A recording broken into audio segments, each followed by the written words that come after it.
Hey guys, it's Tripl-L, and now it's time to talk about Little Witch Academia, episode 17, because that happened. Man, I don't know how I feel about that. Like, oh jeez. So my conflicting feelings here are just coming from the fact that those students actually tried something like that. I don't know. Okay, no, let's get serious. Let's get a bit more serious. So, Little Witch Academia episode 17 happened. Let's cover the basics. This was a Akko Amanda episode focusing on one character in particular, and just having an episode revolve around that. We go to an academy, we sneak into an academy, we steal an ancient artifact, we have the ancient artifact broken at the end, and all the while we fight a suit of armor that's covering a kid. You know, Little Witch Academia. This is Little Witch Academia. My personal feelings: I was thoroughly entertained. I just don't know how to start talking about this episode. So you know what? Actually, let's just clear the elephant out of the room, and then we'll start talking about the logical flow that occurred in this episode. But the biggest elephant in the room is this. At this point, we've seen how Little Witch Academia does things, and we've seen how Trigger is willing to create situations for things to unfold. At this point, I think we could very confidently say that this episode happened because Trigger wanted to have a really badass action sequence happen. They wanted to go and they wanted to draw something that's cool and fun and exciting. I think that was the underlying rationale here.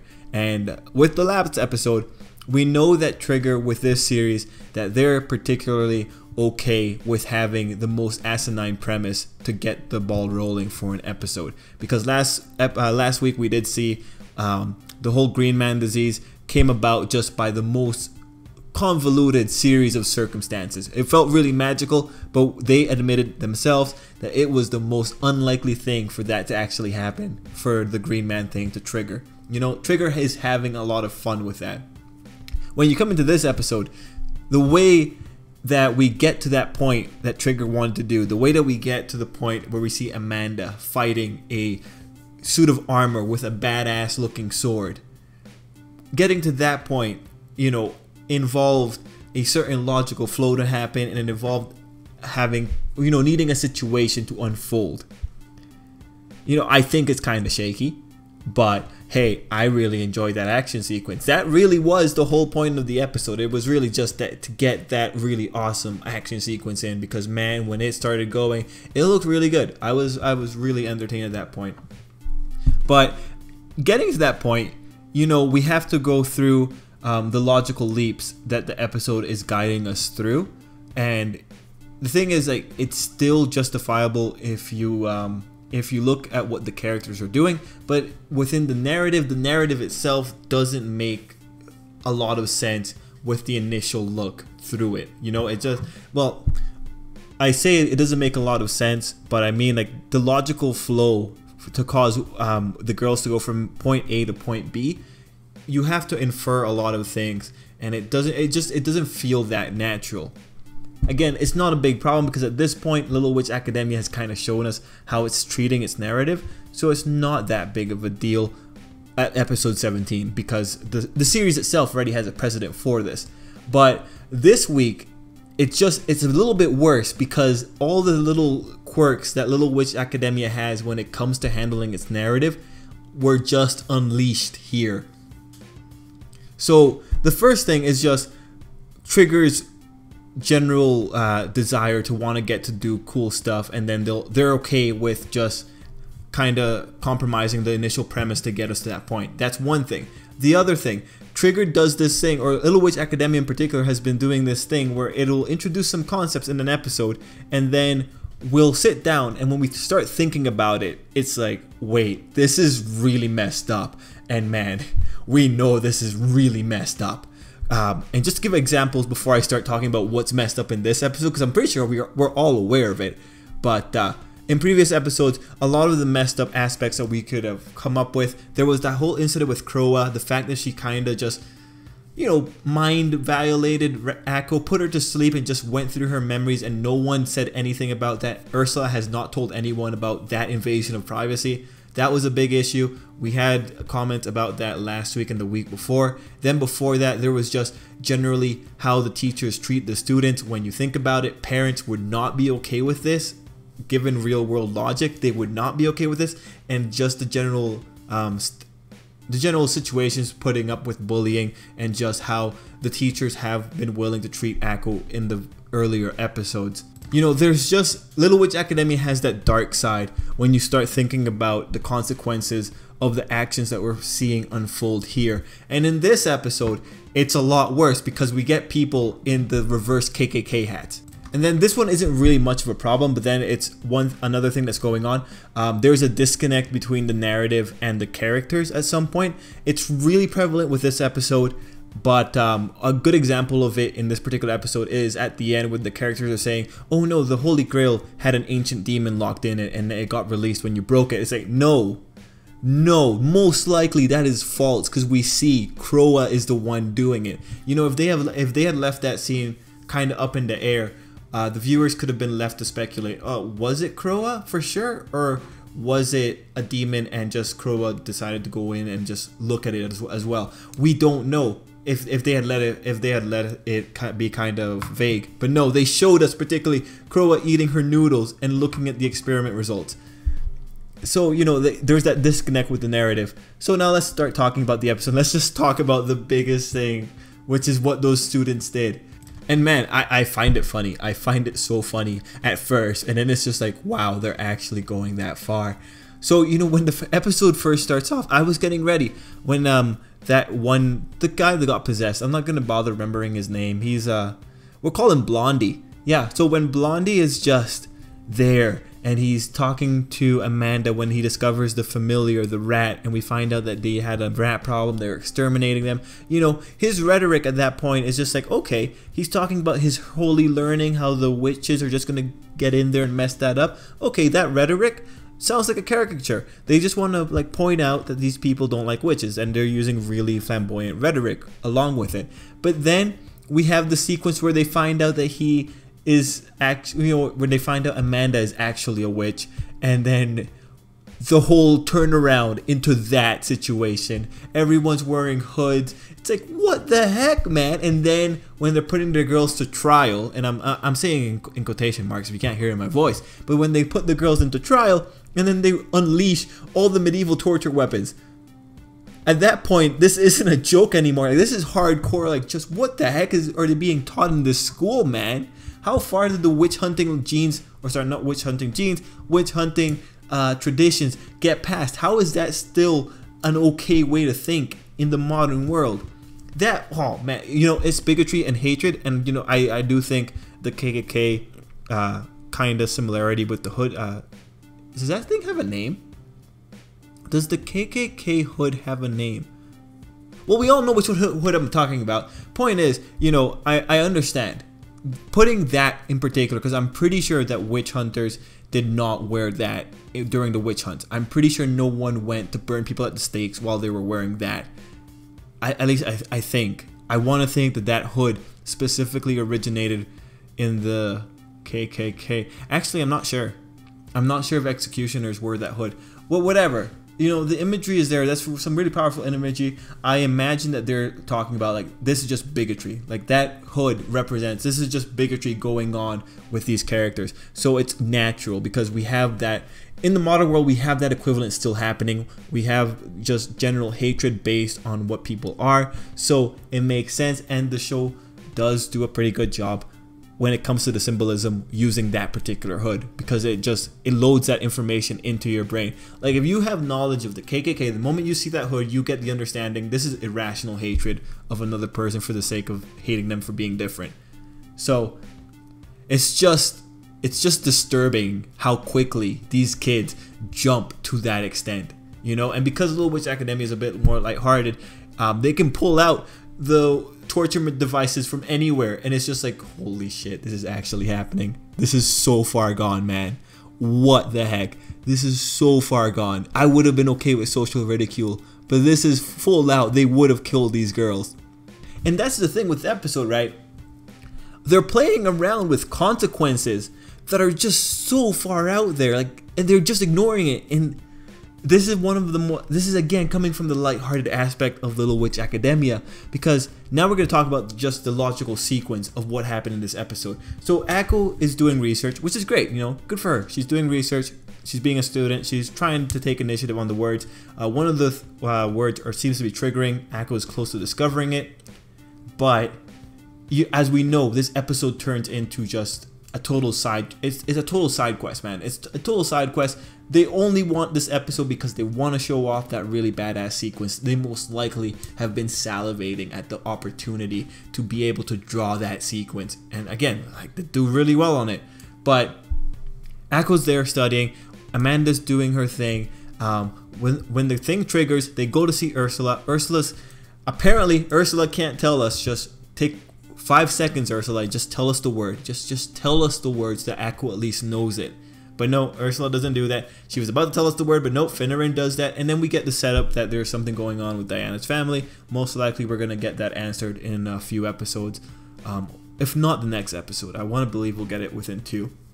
But we get the setup, and then Croa comes in, and Croa's now telling us, because she's answering along with Amanda's conversation about a rumor that the Holy Grail is at this particular academy, and Croa's just there. And then this is what causes Akko to be okay with going along with this. Croa says that this place has 100 years of history or something along those lines, and Akko makes a connection. Well, the word has to do with history, and this place has 100 years of history, and it's also housing an ancient artifact. Oh, maybe the word's here. And it's just like, no. Luna Nova has hundreds and hundreds of years of history, full of hundreds of artifacts. And it's just that flimsy logic, right?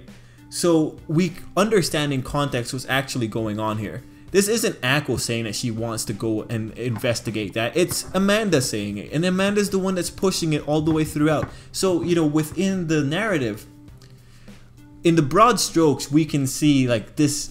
It doesn't make full sense when you like look at it just on glance.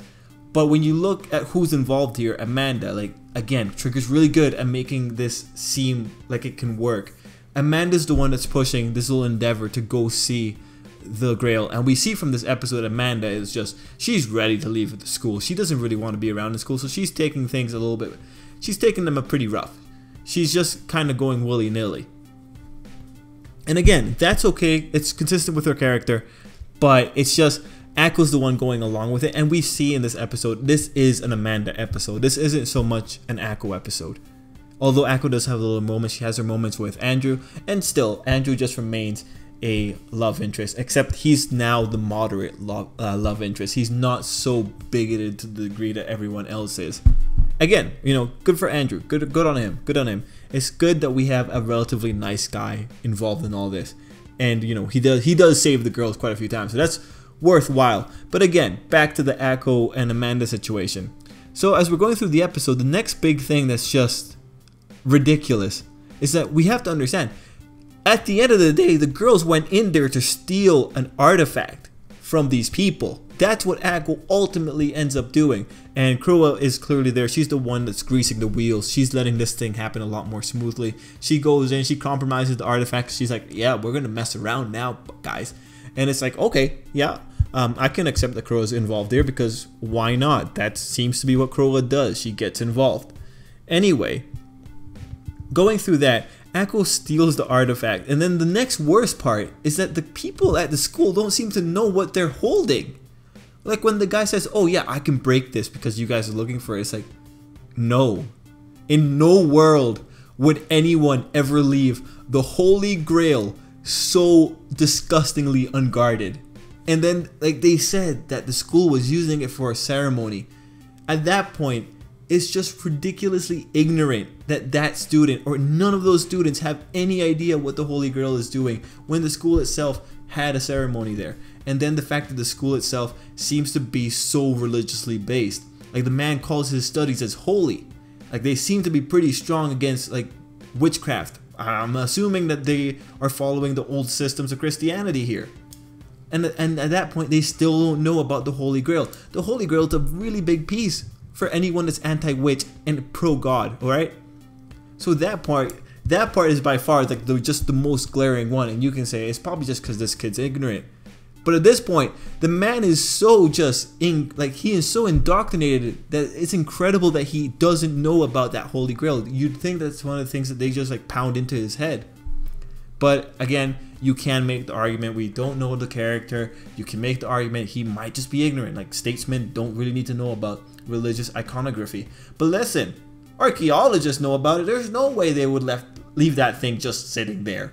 So again, let's accept that's a really big deal. Like, a priceless artifact that is very important to a lot of religions, that is very important when it comes back to looking in medieval tablets. Let's face it, the Knights Templar or the Crusaders, one of the two groups, they had a really big thing going on with the Holy Grail. I'm pretty sure. Like, that thing is a thing of legend. Groups, religious groups, have wanted that grail. So, you know, there's a lot of logical leaps going on in this episode to get us to that point where Amanda pulls off that awesomeness. And it just opens up so many like horrible realizations about this world, man. Look, at the end of the day, Akko stole a priceless artifact and the kids broke it, and no one's gonna bat an eye to that. And they went in there with such flimsy motivation, like, oh, let's look for a word, and it's just so vague, and it's just like Trigger is now using the words as just a vehicle for the problem of the week. But that's the thing, on a more analytical level, that makes sense. It makes sense that they are going at it so willy-nilly when it comes to setting up the premise for every episode, right? When you think about problem of a week, at this point, Little Witch Academia has like cemented that it's not gonna take itself very seriously at points to get to where it wants to express whatever theme it has going on for that particular episode. It's just kind of gonna do what it's gonna do. The unfortunate thing here is just that now we're, you know, Little Witch Academia opens up these just horrible realizations about the world that it's set in, and then it also just counters its own narrative in a lot of points. Like, I think the fact that the girls don't get punished for stealing stuff and then breaking it or being involved in all that destruction is just, it's a bit ridiculous, because we've seen that the girls get punished in other situations, right? So Little Witch Academia sets up these precedents for itself, but then it doesn't do it later on. It depending on how convenient it is for the narrative or how much fun Trigger wants to have in that particular episode. That said, you know, I still have a lot of fun with this series. I still have a lot of fun seeing, like, dear God, these people are going to kill the girls. Like, what the heck, man? You know, like, that shock is just kind of hilarious. And I like this thing that Trigger's doing, but at the same time, it's just like, wow, what is this even? What am I watching? At this point, we might as well compare it to a Western cartoon, because Western cartoons have different design methodologies when it comes to planning out their stories. You know, if you compare it to Adventure Time real quick, Adventure Time will have these arc-long stories, right? Like, it recently had islands, it's had stakes before, and so during those particular story arcs, the story is very consistent. It's building off the episode that came before it, and then they'll go back and do their regular slice of life or just regular once in a while episode that's just not really related to any of the other overarching plots going on in the series. So Little Witch Academia like seems to be trying to adopt some of those methodologies when it comes into its design. I'm not sure how well it works, because Little Witch Academia sets up a lot of precedents for itself, and then it doesn't really, it just does weird things sometimes, because like at some point you have to take this relatively seriously, because the characters angst. That's probably the worst thing. The characters do angst about their problems, and when they do that, they want us to take their problems seriously. But then you have these other little things popping up, and the logical consistency isn't there. It just kind of pulls back, and it just creates these horrible realizations when you sit down and think, these kids are just, it's creepy, man. It's creepy to see teenagers just get up in that gear. But yeah, okay, Little Witch Academia episode 17.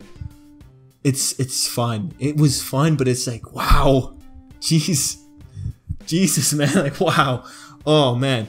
But yeah, that's Little Witch Academia, doing those kind of things. You know, the series does it changes its animation style a lot. It changes like how the stories pace a lot, and you know, it's consistent with this idea that Little Witch Academia is just a place that the creators go to just to have fun with this series. Like, they just want to have fun with these characters. And at this point, I'm pretty sure I need to read up on the interviews, but I'm pretty sure this is a passion project for the studio, so it makes sense.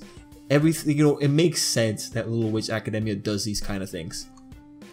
You know, in the end of the day, I might be taking it too seriously.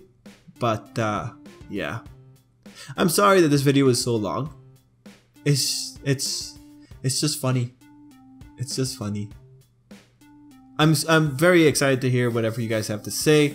Last week I couldn't get to comments because it was another busy week for me. I will be answering comments over these next 3 days for sure. So if you have anything to say, leave it down below. And yeah, let's end it there. Also, I'm going to be doing a lot more videos on the channel. People have been doing this pretty often, but if there's any type of video that you want to see, any kind of topic that you want my opinion on, you want me to do some research on, let me know down below. Yeah, I said it right. Let me know down below. People have been suggesting things to me over the couple days now, and that's actually pretty cool. I have quite a list of things I need to do now. But I would love to have some more. So let me know down below. And till next time, I hope you have a great day. And I apologize for over 20 minutes of just me talking. But Little Witch Academia, man, it gets me.